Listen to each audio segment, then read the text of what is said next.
Hello दोस्तों, आशा करते हैं आप लोग बहुत अच्छे होंगे। द परफेक्ट स्टडी में आप सभी लोगों का स्वागत है। आज की क्लास बहुत इंपॉर्टेंट होने वाली है क्योंकि आज के क्लास में हम लोग कवर करने जा रहे हैं शिक्षण विधियां यानी टीचिंग मेथड। अच्छा, ध्यान से सुनिएगा। शिक्षण विधियां की ये सेकंड क्लास है। इसके पहले एक क्लास अपलोड हो चुकी है, उसमें मैं सारी चीज़ों को कवर किया हूँ, अभी वो बताऊँगा आगे।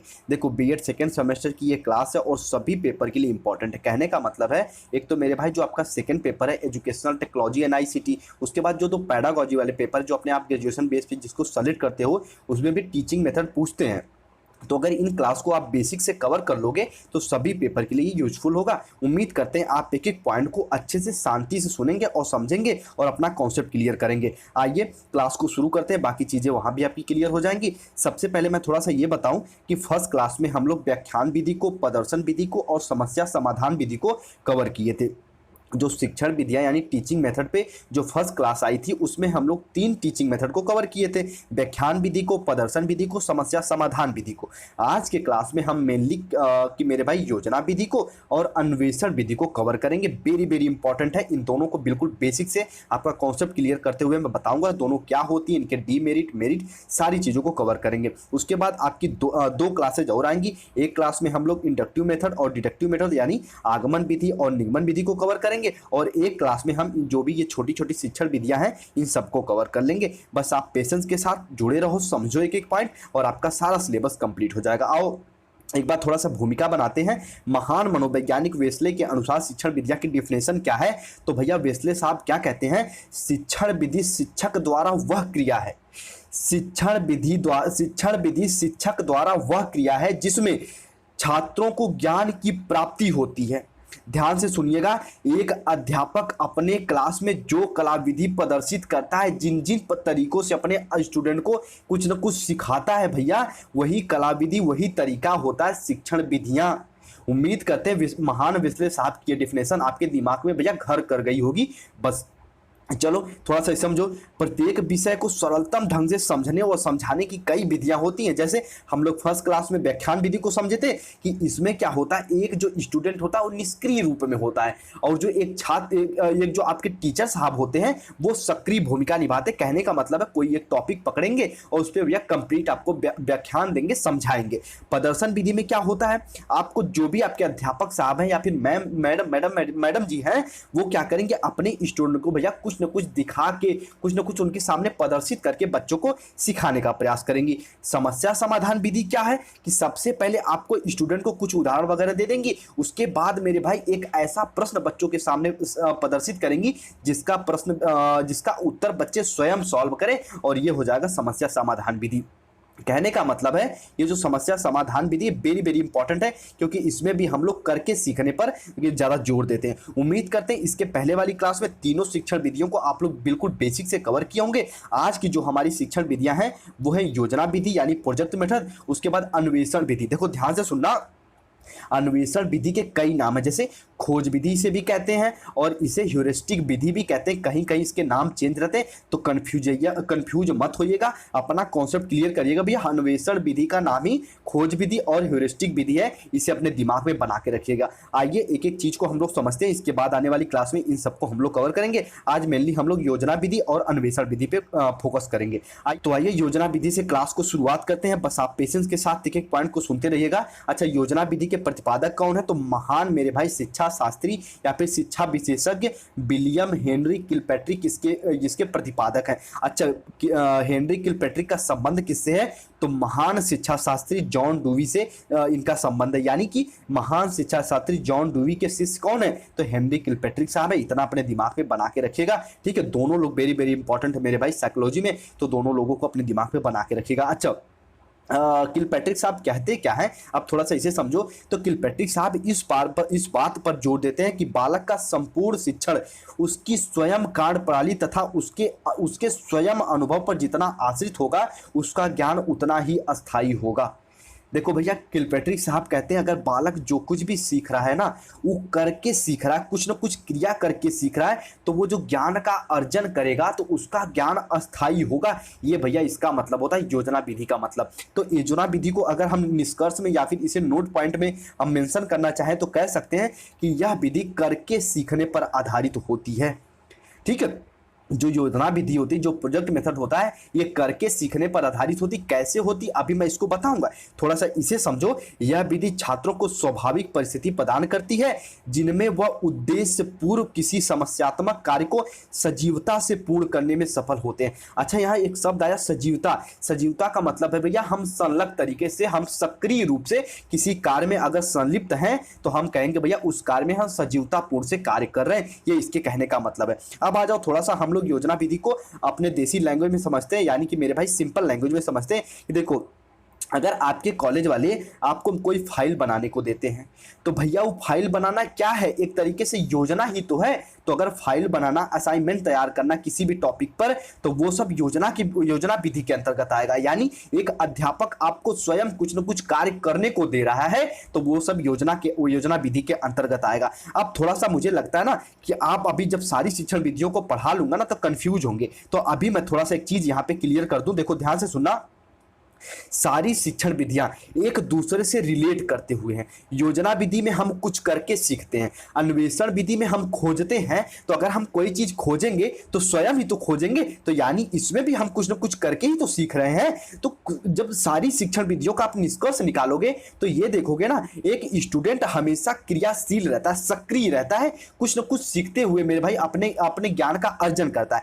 तो अगर निष्कर्ष रूप में हम जाना चाहें तो कहेंगे सारी शिक्षण विधियां एक दूसरे से रिलेट करते हुए रहती हैं। तो इसमें कंफ्यूज मत होइएगा, बस बेसिक सा डिफरेंट आता है, उनको हमको समझना रहता है। ठीक है, तो देखो जो योजना विधि होती है इसमें हम करके सीखने पर जोर देते हैं। और हमारे कि विलियम किलपैट्रिक साहब किस बात पर जोर देते हैं, तो वो ये कहते हैं कि हमारा ज्ञान तब अस्थायी होगा, बच्चे का ज्ञान तब अस्थायी होगा जब हम उसे करके सीखने के पे जोर देंगे, या फिर ऐसा माहौल क्रिएट करेंगे कि एक स्टूडेंट स्वयं कुछ ना कुछ कार्य करके सीखे। तो भैया ये योजना विधि के अंतर्गत आएगा। अच्छा, योजना विधि के अंतर्गत जो हम फाइल वगैरह बनाते हैं, जो हमारे असाइनमेंट मिलते हैं, जो हमारे कॉलेज से कोई कार्य दिया जाता है कार्य करने के लिए, वो सब योजना विधि के अंतर्गत आते हैं। उम्मीद करते हैं ये आप लोग समझे होंगे। आइए अब आगे चीजों को समझते हैं। उम्मीद करते हैं योजना विधि को आप लोग समझे होंगे। अब इसके गुण और इसके मेरे भाई की इसके दोस्त समझ लो, यानी इसके मेरिट और डीमेरिट समझो, फिर आपका कंफ्यूजन और क्लियर हो जाएगा। देखो, योजना विधि छात्र केंद्र बिंदु मानकर चलती है। कहने का मतलब है जो देखो हमारा व्याख्यान विधि था ना, वो उसका केंद्र कौन था, तो अध्यापक साहब थे। ठीक है, उसका अध्यापक साहब थे। लेकिन इसका मेरे भाई की योजना विधि के केंद्र बिंदु कौन है, तो वो एक स्टूडेंट है। ठीक है, यानी कि हम किसके इर्द गिर्द घूमते हैं, एक स्टूडेंट के, तथा यह मनोवैज्ञानिक सिद्धांतों पर आधारित है। एक स्टूडेंट किस तरीके से कोई टॉपिक को क्रिएट करता है, कोई टॉपिक कैसे सीखता है, ये सब मनोवैज्ञानिक सिद्धांतों के अंतर्गत आता है। तो योजना विधि अगर पूछा जाए तो इसका केंद्र बिंदु कौन है, तो एक स्टूडेंट है। ठीक है, और यह किस पर आधारित है, तो मनोवैज्ञानिक सिद्धांत पर आधारित है योजना विधि। उम्मीद करते इतना समझोगे। अब इसके थोड़ा सा कुछ गुण है, इसको समझो। सबसे फर्स्ट गुण है स्वतंत्रता। स्टूडेंट को कोई एक टॉपिक दे के भैया स्वतंत्र कर दिया जाता है। कहने का मतलब है अगर आपको दे दिया जाएगा कि महात्मा गांधी पर कोई एक प्रोजेक्ट तैयार करो, तो आप स्वतंत्र हो उनकी मेरे भाई जीवन परिचय क्रिएट करने के लिए, उनके शिक्षा में उनकी क्या भूमिका थी, बेसिक एजुकेशन के बारे में उन्होंने क्या बताया था। कहने का मतलब है इसमें स्टूडेंट बिल्कुल एक मेरे भाई फ्री होता है, उसको एक फ्रीडम दे दी जाती है कि वह अपने अनुसार कोई भी प्रोजेक्ट तैयार करे योजना विधि के अंतर्गत। उसके बाद जीवन उपयोगिता, हम जो भी कार्य करते हैं वो अपने जीवन से रिलेट करते हुए प्रोजेक्ट तैयार करते हैं, तो ये जीवन की उपयोगिता के लिए भी इंपॉर्टेंट है। सामाजिकता का विकास, देखो ध्यान से सुनना, सामाजिकता का विकास और सह संबंध दोनों इंपॉर्टेंट है। दोनों को एक अर्थों में अगर बताऊं तो हम लोग जब भी हम योजना यानी प्रोजेक्ट मेथड का प्रयोग करते हैं तो इसमें एक ग्रुप बना लेते हैं, और ग्रुप से हमें यह पता चलता है कि समाज में किस तरीके से हमें अपना सामंजस्य स्थापित करना है, एक दूसरे से कैसे को रिलेशन स्थापित करना है, सहसंबंध स्थापित करना है। ये इसके गुण हैं। उसके बाद समस्या हल करने की योग्यता का विकास। अब आपको मान लो एक कोई टॉपिक दे दिया जाए, मान लो आपको एक कोई टॉपिक दे दिया जाए प्रकाश संश्लेषण, उस पर आपको प्रोजेक्ट तैयार करके लाना है, तो आप उसके बारे में खोजोगे, उसके बारे में आप मेरे भाई रिसर्च करोगे, तब न जाके आप उस टॉपिक को तैयार करोगे। ठीक है, उस प्रोजेक्ट को तैयार करोगे, तो इस तरीके से समस्या को हल करने की योग्यता का विकास हो जाता है प्रोजेक्ट मेथड से। इसके बाद श्रम की महत्ता को समझना। आप कहते हैं अगर हम कोई नोट्स, देखो ध्यान से सुनिएगा, इसका एग्जाम्पल देता हूँ। अगर मान लो ये आप द परफेक्ट स्टडी का नोट्स नोट्स खुद से मेंटेन कर रहे हो तो इसकी महत्ता को आप समझोगे। द परफेक्ट स्टडी का 99 रुपये में नोट्स आप परचेज कर रहे हो जिसकी महत्ता को आप समझोगे। कोई प्रोजेक्ट आप खुद से रेडी कर रहे हो तो उसकी महत्ता को आप समझोगे, यानी जो भी आप परिश्रम कर रहे हो तो उसके आप मेरे भाई जितने भी उसके लाभ हैं उनको आप समझोगे। तो कहने का मतलब है जो प्रोजेक्ट मेथड है इसमें हम श्रम की महत्ता को समझते हैं, तो रटन की आदत इसमें नहीं पड़ती। कहने का मतलब है अगर कोई भी टॉपिक आपको दे दी जाती है तो बिना समझे आप उसको नहीं क्रिएट कर सकते। तो कहने का मतलब है इसमें रटन की आदत नहीं पड़ती, बल्कि इसमें हम समझ के प्रोजेक्ट मेथड का प्रयोग करते हैं। उम्मीद करते हैं इतना आप लोग समझे होंगे। अब योजना विधि के कुछ दोष समझो। देखो योजना विधि के दोष कम से कम मैं 8 पॉइंट लिया हूँ ताकि आपका कॉन्सेप्ट क्लियर हो जाए। ताकि देखो कहने का मतलब है 3-4 पॉइंट भी इसमें काफ़ी है, लेकिन अगर सारे दोष को समझे रहोगे ना तो आपका कॉन्सेप्ट क्लियर हो जाएगा कि हाँ सर बात तो सही है। देखो कहने का मतलब है अगर कोई अच्छी चीज़ है तो उसके कोई मेरिट है तो डीमेरिट भी होंगी। तो इसके दोष समझो। देखो यह बड़ी महंगी विधि है क्योंकि इसमें विभिन्न सामग्री, यंत्र, उपकरण, पुस्तकों आदि की जरूरत पड़ती है। अब अगर स्टूडेंट को आप प्रोजेक्ट तैयार करने को देते हो या फिर क्लास में ही आप प्रोजेक्ट कोई तैयार करवा रहे हो तो तरह तरह के सामग्री, यंत्र, उपकरण व पुस्तकों की जरूरत पड़ती है, जिससे मेरे भाई यह थोड़ी सी खर्चीली विधि हो जाती है। ये इसकी डीमेरिट है। उसके बाद इसके द्वारा विभिन्न विषयों के शिक्षण में क्रमबद्धता लाना संभव नहीं हो पाता। अब ये बताओ कि योजना विधि से सारी टॉपिक को, सारी विषय को पढ़ाना इंपॉर्टेंट नहीं है। सभी विषय को आप नहीं ना पढ़ा सकते, तो इसमें क्रमबद्धता लाना संभव नहीं हो पाता, ये कहने का मतलब है। उसके बाद थर्ड पॉइंट समझो, इसकी जांच तथा परीक्षा का कोई स्थान नहीं है। कहने का मतलब आप जो भी प्रोजेक्ट तैयार करके ला रहे हो वो सिर्फ और सिर्फ आपको एक नंबर देने के लिए वो आपको डिनोट किए जाते हैं। इसकी परीक्षा तथा जांच यानी फाइनल एग्जाम में इसका कोई इंपॉर्टेंट नहीं होता, ये कहने का इसका मतलब है। उसके बाद बड़ी कक्षाओं के लिए जहां छात्र की संख्या ज़्यादा हो उपयुक्त योजनाओं का चुनाव कठिन हो जाता है। क्लास में अगर मेरे भाई 100-150 बच्चे हैं तो वहाँ पर योजना विधि फेल हो जाती। कहने का मतलब है सभी को अलग अलग प्रोजेक्ट देना थोड़ा सा ये कठिन कार्य हो जाता है, ये की डीमेरिट है। उसके बाद सभी विषयों तथा पाठ को इस विधि से पढ़ाना संभव नहीं है। ये उम्मीद करते हैं इसे तो आप लोग समझ ही गए होंगे कि प्रोजेक्ट मेथड से या फिर व्याख्यान मेथड से या फिर अन्वेषण विधि से कोई एक विधि से सभी विषयों को पढ़ाना ये कहीं मेरे भाई ये इसकी बेनिफिट नहीं है, तो ये इसकी डीमेरिट ही है। उम्मीद करते हैं इसे भी आप लोग समझे होंगे। अब 6 पॉइंट को समझो। योजना को संपन्न कराने का भार अंत में शिक्षक पर आ पड़ता है, जिससे शिक्षक बंद सा जाता है। कहने का मतलब है अगर प्रोजेक्ट आप दे दिए स्टूडेंट को, प्रोजेक्ट स्टूडेंट नहीं कंप्लीट किए हैं तो उसका दायित्व तो बनता है कि अध्यापक उन प्रोजेक्टों को कंप्लीट करे। तो अध्यापक अपने जो भी उसकी विषय वस्तु रहती है उसको पढ़ा नहीं पाते, बल्कि वो प्रोजेक्ट को तैयार करने में लग जाते हैं। इसकी एक डीमेरिट है। उम्मीद करते हैं इसे भी समझेंगे। आपके एग्जाम में पूछता है कि योजना विधि के दोष की विवरण दो, तो उम्मीद करते हैं इन पॉइंटों को आप लोग अच्छे से लिख कर आओगे। देखो अगला है वेरी वेरी इंपॉर्टेंट ये है। देखो अगला एंड वेरी वेरी इंपॉर्टेंट ये भी है, अगर शिक्षक सजग न रहें तो छात्र नकल करके अथवा इधर उधर पढ़ सुनकर रिपोर्ट तैयार कर लेते हैं। अब आपको महात्मा गांधी जी के बारे में मेरे भाई फाइल दे दी गई है बनाने के लिए, आप कहीं से उसको जुगाड़ करके आप फाइल बना लिए हो तो क्या बताओ कुछ सीखोगे? नहीं। तो इसमें अगर अध्यापक सजग नहीं है तो इसमें चीटिंग भी हो जाती, जिससे ये इसकी एक मुख्य डीमेरिट है। उम्मीद करते इसे समझोगे। अगला पॉइंट समझो लास्ट, ज्ञान के अस्थायित्व। तो ज्ञान अर्जन का अभ्यास जरूरी है। अगर देखो कोई भी टॉपिक आप सीख रहे हो, अगर देखो द परफेक्ट स्टडी की मान लो कोई क्लास आप लिए, अगर उसको 1 से 2 दिन बाद उस क्लास को रिवीजन नहीं करोगे तो थोड़ा थोड़ा भूलने लगेगा। तो ये इसी प्रकार आप कोई प्रोजेक्ट तैयार करके ला दिए और मेरे भाई उसको रिवीजन नहीं कर रहे तो वो थोड़ा सा भूल जाएगा। और लेकिन इस विधि में इसका अवसर नहीं मिलता, यानी अभ्यास करने का प्रोजेक्ट मेथड में कोई भी की रीजन नहीं मिलता, कोई भी इसमें अवसर नहीं मिलता, तो इसकी डीमेरिट है। उम्मीद करते हैं इसे समझे होंगे। अब हम लोग अन्वेषण विधि पर चलेंगे। एक बार मैं थोड़ा सा इसे और समझाना चाहूँगा, ठीक है। योजना विधि को ध्यान से सुनिएगा। योजना विधि, अच्छा ये बताओ योजना विधि के प्रतिपादक कौन है? तो विलियम किलपैट्रिक साहब हैं। अच्छा विलियम किलपैट्रिक किसके शिष्य थे? तो कहोगे सर जी जॉन डुवी के ये शिष्य थे। अच्छा ये बताओ योजना विधि क्या किस पर फोकस करती है? तो योजना विधि करके सीखने पर फोकस करती है, यानी स्टूडेंट इसमें पूर्ण रूप से सक्रिय रहते हैं। अध्यापक क्या होता है, आपको एक प्रोजेक्ट दे देते हैं, कोई एक कार्य देते हैं विषय वस्तु का उठाकर, और आपको उसको तैयार करके रिपोर्ट फाइल तैयार करके अपने अध्यापक के सामने ले जानी रहती है, जिससे वो आपको उसको चेक करते हैं। ये कहने का मतलब प्रोजेक्ट मेथड में योजना विधि में। उम्मीद करते हैं योजना विधि को समझते होंगे और इसे बेसिक से आपका कॉन्सेप्ट क्लियर हुआ होगा। चलिए आइए और उसके बाद हम अन्वेषण विधि पे चलते हैं। ये आपके सभी पैडागोजी वाले पेपर के लिए इंपॉर्टेंट है, तो पूरी क्लास को बिल्कुल अच्छे से देखिएगा और समझिएगा। अन्वेषण विधि वेरी वेरी इंपॉर्टेंट है भैया, इसको कहीं IMP लिख लेना, वेरी वेरी इंपॉर्टेंट है, क्योंकि ये देखो हर पेपर में आपके पूछता है और इसके कई नाम से पूछ लिया जाता है। कभी कभी आपके एग्जाम में पूछ लिया जाएगा कि खोज विधि का मेरे भाई की विवरण दो, या फिर ह्यूरिस्टिक विधि की विवेचना करो, या फिर अन्वेषण विधि बताओ। तो तीनों एक ही विधि है, इसमें कंफ्यूज मत होइएगा। आइए इसके बारे में हम लोग थोड़ा समझते हैं। अन्वेषण विधि, खोज विधि या फिर ह्यूरिस्टिक विधि कोई नई विधि नहीं है। इस विधि का प्रयोग सदैव होता रहा है, जिसमें छात्र एक खोजकर्ता के रूप में अधिगम करता है। यहाँ पे देखो भैया एक शब्द आ गया खोजकर्ता। अब इसे ही थोड़ा सा मैं डिफाइन कर दूं और आपकी ये जो कि मेरे भाई विधि कंप्लीट हो जाएगी। देखो ध्यान से सुनना, अन्वेषण विधि में क्या होता है, एक स्टूडेंट जो होता है हमेशा कुछ न कुछ मेरे भाई खोज करके सीखता है, कोई न कोई क्रिया करता है, क्रिया में वो कोई न कोई खोज करता है। कहने का मतलब है अन्वेषण विधि में जो एक स्टूडेंट होता है वो पूर्ण रूप से सक्रिय होता है। किसी भी, अगर देखो आपको मान लो कोई एक टॉपिक दे दी जा रही है ना, तो उसमें आप खोज करके उसके निष्कर्ष तक, अंतिम व्यवहार तक पहुंचोगे, ये इसके कहने का अर्थ है। अब थोड़ा सा इसे समझो।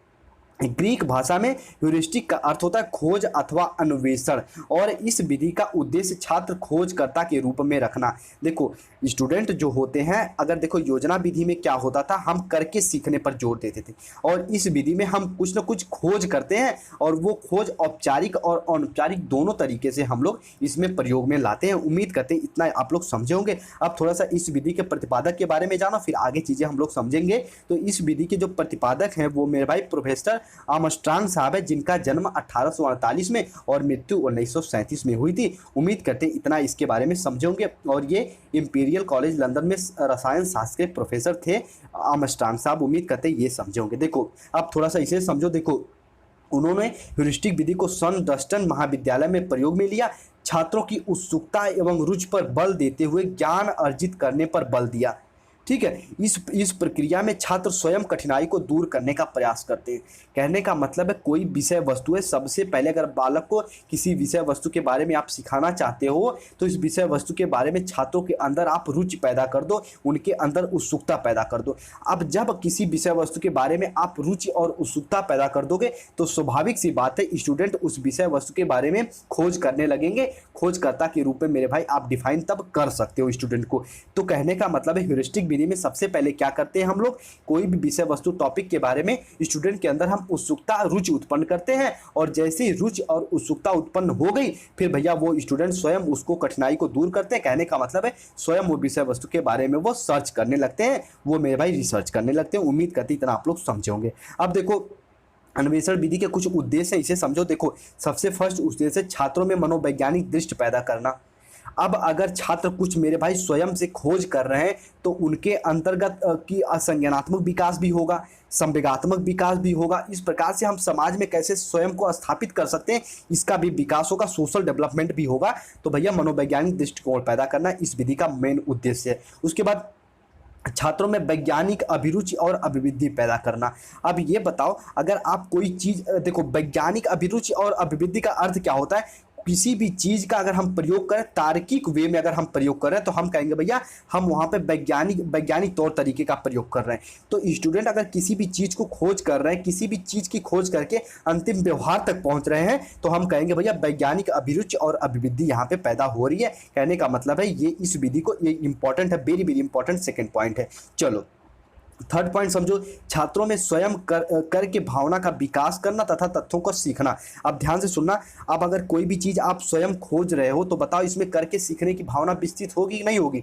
तो भैया 100% होगी, स्वयं करके सीखने की भावना विकसित होगी इसमें। तो थर्ड पॉइंट भी वेरी वेरी इंपॉर्टेंट है। उसके बाद वैज्ञानिक ढंग से किसी विषय पर चिंतन कर निष्कर्ष निकालना।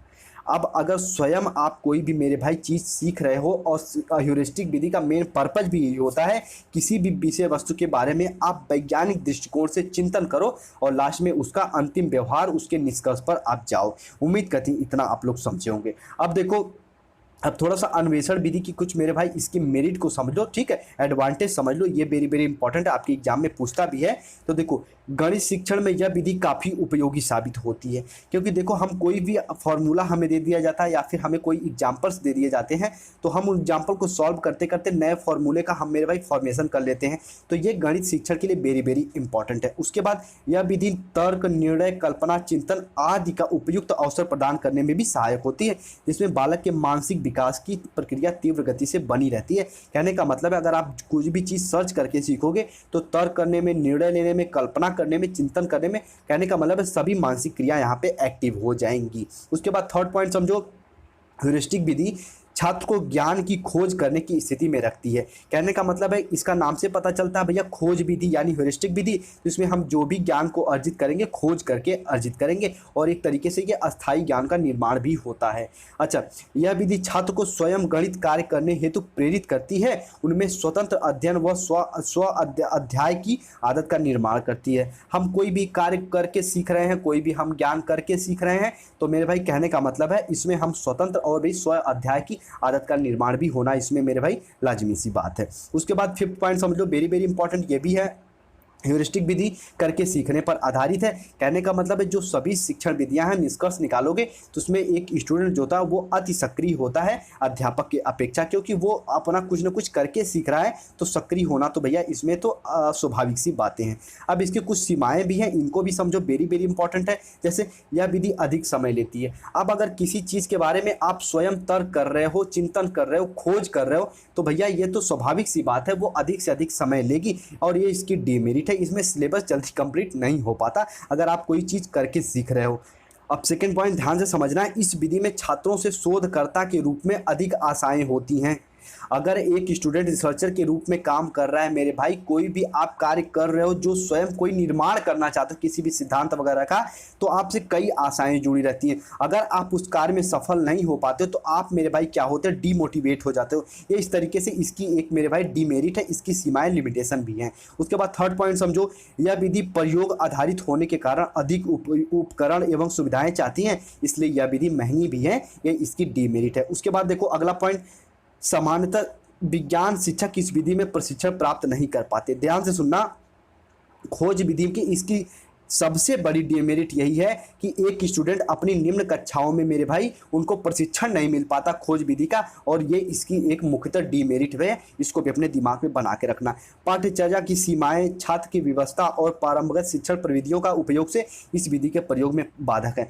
अब शुरू हमारी क्लास जो होती है, हमारी रसायन विज्ञान की क्लास होती है, हमारी भौतिक विज्ञान की क्लास होती है, उसमें हम परंपरागत तरीके से हम लोग पढ़ते हैं, टेक्निक से पढ़ते रहते हैं। तो क्या होता है उसमें हम ज़्यादा तरीके से खोज वगैरह का प्रयोग करके नहीं सीखते हैं और फिर बाद में हम अन्वेषण विधि का प्रयोग करने लगते हैं, तो एक तरीके से बालक जल्दी नहीं सीख पाता। ये इसकी डेमेरिट भी है, उम्मीद करते हैं इसे भी आप लोग समझे होंगे। आइए अब हम लोग थोड़ा सा इसे भी समझे। अगर अभी तक आप नोट्स वगैरह नहीं लिए हो, आपका एग्जाम नज़दीक है, तो आप इस नंबर पे कांटेक्ट करके नोट्स भी लेके बिल्कुल अच्छे से पढ़ाई करो मेरे भाई, ठीक है। आपको क्या करना है, इस नंबर पे अपने सब्जेक्ट के नेम लिखना है, अपनी यूनिवर्सिटी का नाम लिखना है और आप नोट्स लेके अच्छे से पढ़ाई करो, ठीक है। हिंदी इंग्लिश दोनों लैंग्वेज में नोट्स अवेलेबल है, तो आप इस नंबर पर कॉन्टैक्ट करके ले सकते हो, ठीक है। चलो, कंप्लीट शिक्षण विद्या का नोट्स मैं टेलीग्राम पर शेयर करूँगा, एक बार सभी शिक्षण विधियों को पढ़ा लूँगा, तो टेलीग्राम चैनल पर मैं इसको शेयर कर दूँगा। आपके मन में कोई डाउट वाउट लगे तो इस ID से जुड़ के मुझे कुछ भी डिस्कस कर सकते हैं। उम्मीद करते हैं अन्वेषण विधि को और मेरे भाई योजना यानी प्रोजेक्ट मेथड को आप बिल्कुल अच्छे से समझे होंगे। अब हम लोग आने वाली विधि में, आने वाली शिक्षण विधियों में जो सबसे इंपॉर्टेंट है, वेरी वेरी इंपॉर्टेंट है, वो आगमन विधि और निगमन विधि। मैथ में मैथ और मेरे भाई फिजिकल साइंस में इन सब का प्रयोग होता है, तो इन विधियों को आप लोग बेसिक से कवर करिएगा। आगमन विधि और निगमन विधि की जल्दी भी इसकी क्लास में आपको प्रोवाइड कर दूंगा। चलिए, अपना ख्याल रखिए, अच्छे से पढ़ाई करते रहिए, ठीक है। आप लोग शिक्षण विधियों में हम लोग व्याख्यान विधि, प्रदर्शन विधि, समस्या समाधान विधि, योजना विधि और अन्वेषण विधि को कवर कर लिए हैं। अब आने वाली विधि में इंडक्टिव विधि और डिडक्टिव विधि को कवर करेंगे और फिर मेरे भाई आपकी ये शिक्षण विधियाँ कवर हो जाएंगी, ठीक है। नोट्स लेने के लिए आप लोग इस नंबर पे कांटेक्ट कर लीजिएगा। चलिए, अपना ख्याल रखिए, जहाँ भी रहिए सेफ और सुरक्षित रहिए।